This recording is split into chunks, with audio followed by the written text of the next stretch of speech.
Hi friends, welcome back to our study classes. So my dear friends, we all know कि budget 2022 हमारे पास आ चुका है. अब आप सभी ये जानना चाह रहे होंगे कि हमारे कॉमर्स या मैनेजमेंट के लिए क्या इंपॉर्टेंट पॉइंट्स हो सकते हैं जो कि इस बजट में से निकल सकते हैं. तो here I have tried to compile the 11 key points for commerce students who are preparing for any competitive examination in respect of this budget 2022. So let's quickly start our discussion. So now let's take a look at the 11 key points that I have picked from the Union Budget 2022 जो कि मुझे लगता है कि हमारे जो commerce के students हैं उनको पता होने चाहिए. तो जल्दी से इन पॉइंट्स को देख लेते हैं एक बार, फिर बाद में थोड़ा सा डिटेल में इन पे चर्चा आपके साथ कर लेंगे. तो सबसे पहले हमारे पास आता है जी नई पब्लिक सेक्टर एंटरप्राइज पॉलिसी, उसकी इंप्लीमेंटेशन को लेकर कुछ कहा गया है.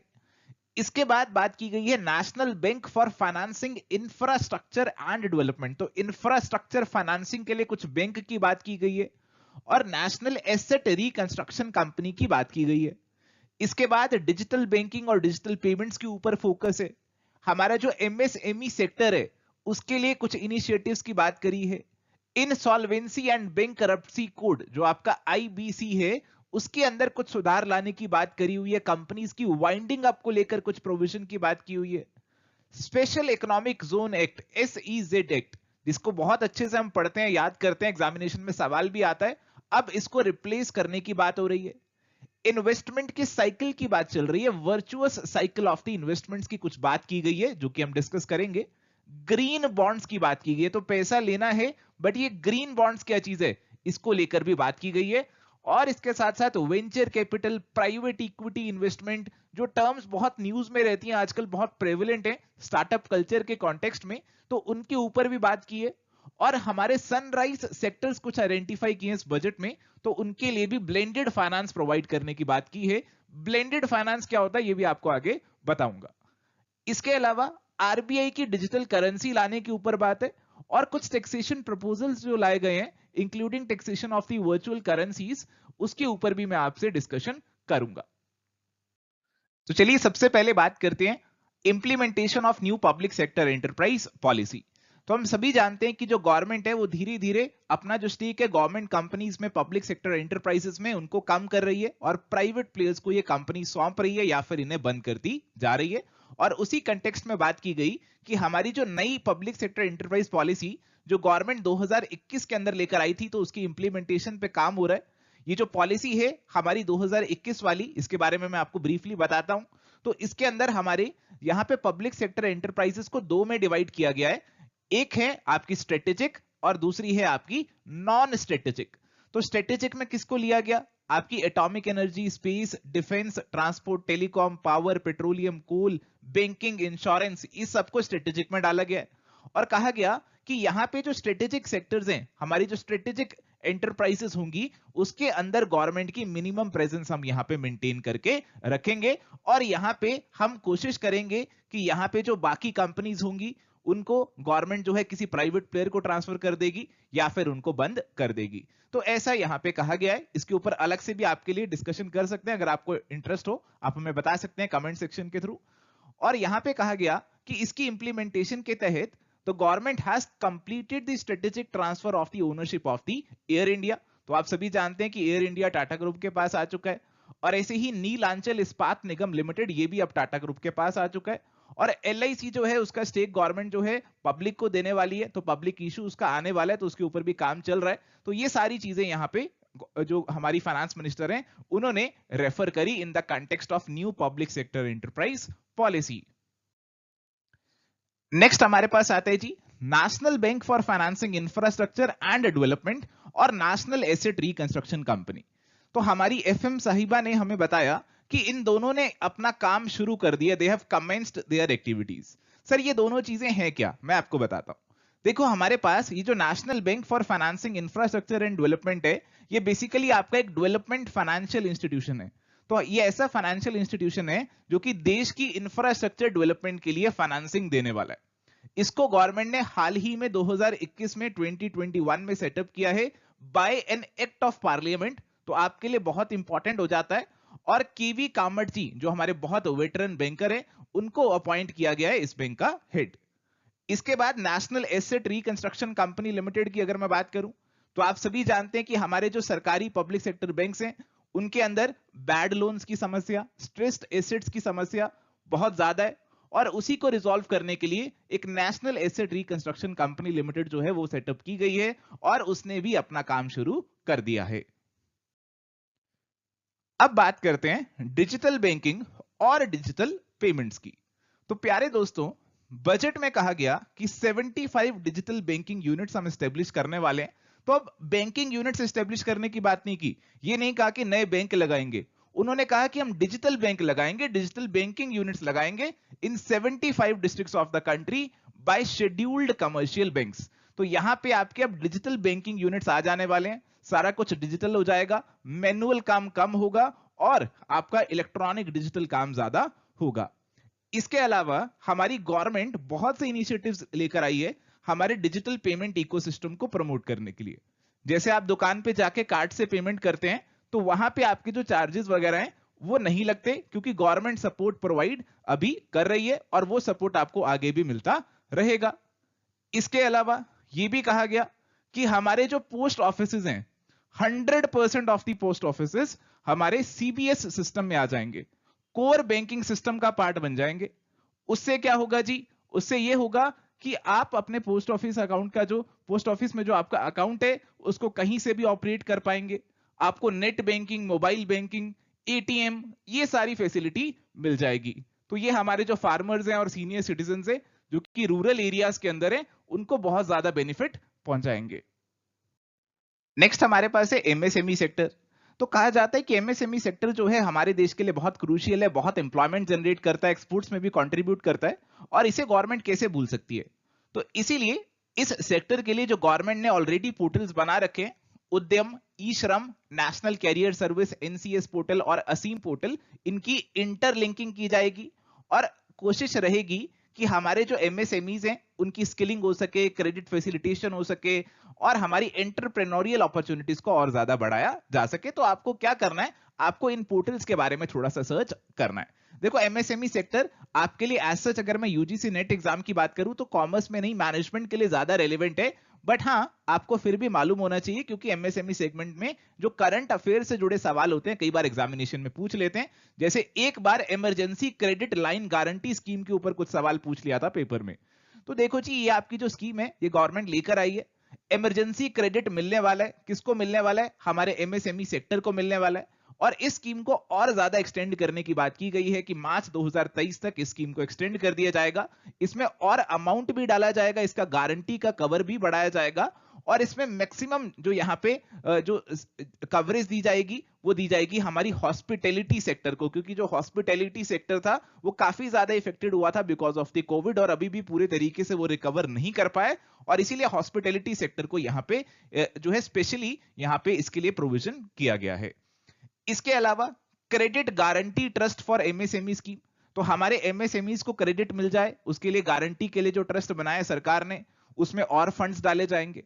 और इसके अलावा यहां पे एक नए प्रोग्राम की बात कर रखी है, RAMP programme, raising and accelerating MSME programme, और यहां पे कहा गया कि 6000 करोड़ रुपए अगले 5 साल में डाले जाएंगे और एमएसएमई सेक्टर को और ज्यादा कॉम्पिटिटिव और एफिशिएंट बनाने के लिए यह प्रोग्राम गवर्नमेंट लेकर आएगी।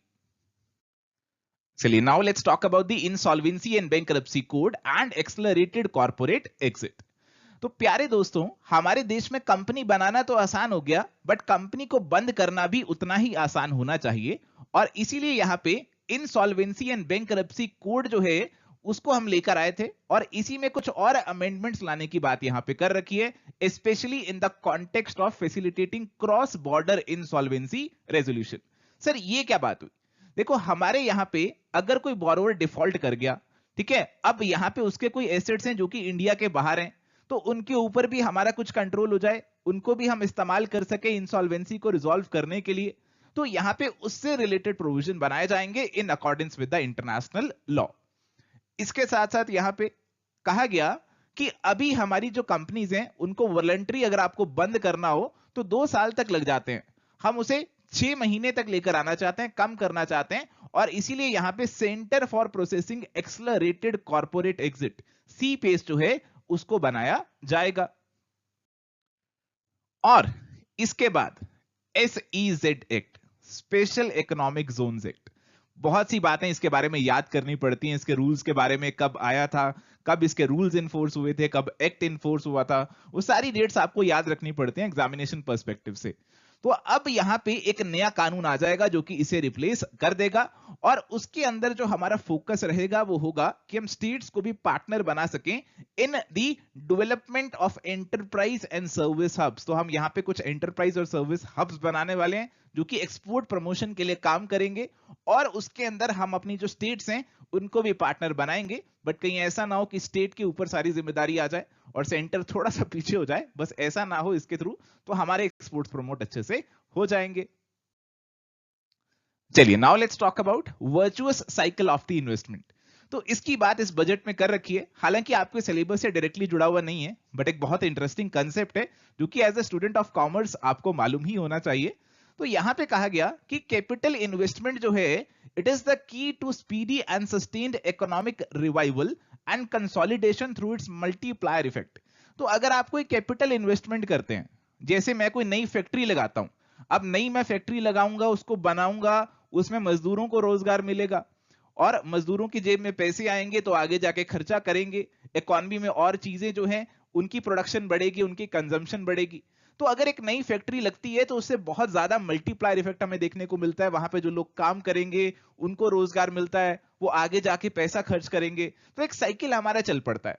तो ये वर्चुअस साइकिल ऑफ इन्वेस्टमेंट जो है, उसमें यहाँ पे पब्लिक इन्वेस्टमेंट को कुछ ज्यादा इंपॉर्टेंस हमारी गवर्नमेंट दे रही है, और कहा गया कि पहले सरकार को आगे आना पड़ेगा, पहले पब्लिक इन्वेस्टमेंट लेकर आनी पड़ेगी, तभी आपका प्राइवेट इन्वेस्टर मार्केट में उतरेगा। और यही कहा गया कि public investment must continue to take the lead and pump prime the private investment and demand in 2022-23। तो लीड आपकी पब्लिक इन्वेस्टमेंट को यहां पे लेनी है। And there is also provision pertaining to green bonds. तो यहां पे गवर्नमेंट का जो ओवरऑल मार्केट बोरिंग प्रोग्राम है, तो गवर्नमेंट जो उधार लेने वाली है 2022-23 के अंदर, उसके अंदर कहा गया कि सॉवरन ग्रीन बॉन्ड्स भी गवर्नमेंट इशू करने वाली है, और यहां से पैसा जो रेज करेंगे उनको ग्रीन इंफ्रास्ट्रक्चर बिल्डअप करने में डिप्लॉय किया जाएगा। तो आप सभी जानते हैं कि हमारी गवर्नमेंट का टारगेट है कि हमारी इकोनॉमी को कार्बन न्यूट्रल बनाया जाए, पोल्यूशन को कम किया जाए, और इसीलिए यहां पे ग्रीन बॉन्ड्स एक इंपॉर्टेंट इनिशिएटिव हो जाता है। चलिए इसके बाद फटाफट से बात करते हैं venture capital, private equity investment and blended finance for the sunrise sector. तो यहां पे venture capital and private equity बहुत ही आजकल ज्यादा इस्तेमाल होने वाली टर्म्स हैं। अगर आप इकोनॉमिक टाइम्स ये सब पढ़ते हैं तो आप देखेंगे कि ये टर्म्स बहुत ज्यादा इस्तेमाल हो रही हैं, क्योंकि जो हमारे नए स्टार्टअप्स बन रहे हैं तो उनको फंडिंग वगैरह, जो सपोर्ट वगैरह मिल रहा है, उनको यहीं से, इन्हीं फंड से, वेंचर कैपिटल से ही मिल रहा है। अब ये इसकी इंपॉर्टेंस इतनी ज्यादा बढ़ती जा रही है, और इसीलिए गवर्नमेंट ने कहा कि एक्सपर्ट कमेटी हम बनाएंगे जो कि इनके लिए एग्जामिन करेगी और सजेस्ट करेगी कि क्या एप्रोप्रिएट मेजर्स लेकर आने चाहिए। इसके अलावा गवर्नमेंट ने कुछ सनराइज सेक्टर्स को आइडेंटिफाई किया, और आपको ये सेक्टर्स मालूम होने चाहिए। ये सेक्टर्स हमारे पास हैं climate action, deep tech, digital economy, pharma, agritech, और इन सेक्टर्स के लिए गवर्नमेंट ने कुछ स्पेसिफिक फंडिंग की बात कर रखी है। तो कहा गया कि इनको प्रमोट करने के लिए ब्लेंडेड फाइनेंस की बात कर रखी है। देखो ब्लेंडेड का क्या मतलब है, ब्लेंडेड मतलब इसमें कुछ ब्लेंडिंग की गई है, कुछ मिक्सचर इसमें हुआ है, और इसके अंदर कहा गया कि पब्लिक फंड्स भी होंगे और प्राइवेट फंड्स भी होंगे, यानी कि गवर्नमेंट का भी इसमें शेयर रहेगा। तो कहा कि गवर्नमेंट का भी शेयर होगा अप टू 20%, और इन फंड्स को जो मैनेज करेंगे वो प्राइवेट फंड मैनेजर जो है वो मैनेज करेंगे। तो इन एरियाज के लिए ऐसे स्पेशल फंड्स बनाने की बात कर रखी है जिसमें गवर्नमेंट और प्राइवेट प्लेयर्स दोनों का यहां पे रोल रहेगा। और इसके बाद हमारे पास है आरबीआई डिजिटल करेंसी। तो आजकल सब कुछ डिजिटल हो गया है, और आरबीआई भी क्यों पीछे रहे, तो सेंट्रल बैंक डिजिटल करेंसी जो है उसको लेकर भी बजट में यहां पे एम्फेसाइज किया गया। ऑलरेडी आपके साथ एक करंट अफेयर्स का सेशन हमने इस पे लिया हुआ है, अगर आपने उसे देखा हो तो आपको मालूम होगा इस करेंसी के बारे में। तो अब डिजिटल करेंसी अगर लेकर आ जाएंगे तो उसके बहुत फायदे होते हैं, एफिशिएंसी बढ़ जाती है, आपका करेंसी मैनेजमेंट सिस्टम और ज्यादा चीपर हो जाता है, पूरा रिकॉर्ड रहता है कि कहां से करेंसी फ्लो कर रही है। और यहां पे हमारी फाइनेंस मिनिस्टर ने कहा कि हम प्रपोज करते हैं कि आरबीआई इशू करेगा एक डिजिटल रूपी इशू करेगा, और उसके अंदर जो हमारी लेटेस्ट मॉडर्न टेक्नोलॉजी है, जो ब्लॉकचेन वगैरह का सिस्टम है, उस सबको हम फॉलो करने वाले हैं। And next we have the taxation proposals. तो टैक्सेशन प्रपोजल्स को लेकर बहुत ज्यादा इंटरेस्ट रहता है कॉमर्स के स्टूडेंट्स में। तो सबसे पहले तो आपके स्लैब रेट की बात करें तो उसमें आप जानते ही होंगे कोई चेंज नहीं आया है। हर न्यूज चैनल पे जोर जोर से बोला जा रहा था कि स्लैब रेट में कोई चेंज नहीं आया। बहुत सारे लोग नाराज भी हुए इस चीज से। तो चलिए स्लैब रेट्स के अंदर कोई चेंज नहीं है, आपके लिए तो आसानी हो गई, आपको कोई अलग से नए स्लैब याद करने की जरूरत नहीं है। इसके बाद अगर हम बात करें इनकम टैक्स रिटर्न्स की, तो यहां पे अलाउ किया गया कि अगर आपको रिटर्न में कोई चेंज करना है और आपने कोई एडिशनल टैक्स पे करना है तो वो आप कर सकेंगे with in 2 years from the end of the relevant assessment year. तो बेसिकली जो रिवाइज्ड रिटर्न का टाइम होता था ना, वो आपका यहां पे इंक्रीज हो गया अगर आपको टैक्स पे करना है। इसके साथ साथ जो हमारे कॉपरेटिव्स हैं उनके लिए ऑल्टरनेटिव मिनिमम टैक्स रेट जो आपका एएमटी होता है और आपका जो सरचार्ज है उसको यहां पे कम किया गया। जो डिसेबल्ड पर्सन है उनके लिए कुछ टैक्स रिलीफ की बात कर रखी है, हालांकि बहुत टेक्निकल सा पॉइंट है तो इतने डिटेल में जाने की जरूरत नहीं है। और ऐसे ही सेंट्रल गवर्नमेंट और स्टेट गवर्नमेंट के एनपीएस के टैक्सेशन को लेकर कुछ डिफरेंशिएशन था, तो अब यहां पे उसको खत्म कर दिया गया, उनको पैरिटी में लेकर आ चुके हैं। और यहां पे आप सभी जानते हैं कि हमारे जो स्टार्टअप्स होते हैं, स्टार्टअप्स को गवर्नमेंट की तरफ से टैक्स इंसेंटिव मिलते हैं और गवर्नमेंट उसके लिए जो स्कीम लेकर आई थी वो यहां पे उन स्टार्टअप्स के लिए थी जो 31 मार्च 2022 से पहले एस्टेब्लिश हुए हैं। अब इस 31 मार्च 2022 को बढ़ाकर 31 मार्च 2023 कर दिया, तो गवर्नमेंट जो है स्टार्टअप इकोसिस्टम को और ज्यादा प्रमोट कर रही है। और ऐसे ही मेक इन इंडिया मैन्युफैक्चरिंग को प्रमोट करने के लिए हमारी गवर्नमेंट एक कंसेशनल टैक्स रिजीम लेकर आई थी मैन्युफैक्चरिंग कंपनीज के लिए। और यहां पे कहा गया था कि हमारी जो मैन्युफैक्चरिंग कंपनीज हैं उनको अपनी प्रोडक्शन स्टार्ट करनी है 31 मार्च 2023 से पहले। अगर वो ऐसा करेंगे तो उनपे केवल 15% टैक्स ही लगेगा। और इस स्कीम को यहां पे हमने एक्सटेंड कर दिया 31 मार्च 2024 तक। और एक बहुत important point, taxation of the virtual digital assets. तो जो आपकी क्रिप्टो करेंसी बिटकॉइन वगैरह है, तो अब उनके ऊपर भी आपकी टैक्सेशन होने वाली है। तो कहा गया कि अगर आप ट्रांसफर करते हैं कोई वर्चुअल डिजिटल एसेट तो उसके ऊपर आपका फ्लैट 30% टैक्स जो है यहां पे लग जाएगा। तो 30% टैक्स आपको देना पड़ेगा और इसमें आपको कोई खर्चा नहीं मिलेगा, बस केवल आपने जो खरीदने में खर्चा किया होगा उसकी रिडक्शन आपको मिलेगी। तो जैसे आपने एसेट बेचा 1 लाख का, उसे आपने खरीदा था 10,000 का, तो 90,000 जो है उस पे आपको टैक्स देना पड़ेगा, इसमें और कोई रिडक्शन आपको नहीं मिलने वाली। और साथ ही यहां पे टीडीएस की बात भी कर रखी है कि अगर आप कोई पेमेंट करेंगे in relation to transfer of virtual digital asset तो यहां पे 1% टीडीएस भी यहां पे काटा जाएगा। और अगर आप किसी को वर्चुअल डिजिटल एसेट का गिफ्ट देना चाहते हैं, आप किसी को बिटकॉइन गिफ्ट में देना चाहते हैं, मुझे आप देना चाहें दे सकते हैं जी, बट यहां पे कहा गया कि रेसिपिएंट को टैक्स लग जाएगा, तो थोड़ा सा आप सोच विचार करना पड़ेगा। So this is all about our discussion on budget 2022. So this is it for today. Thank you. Bye bye. Take care. All the best.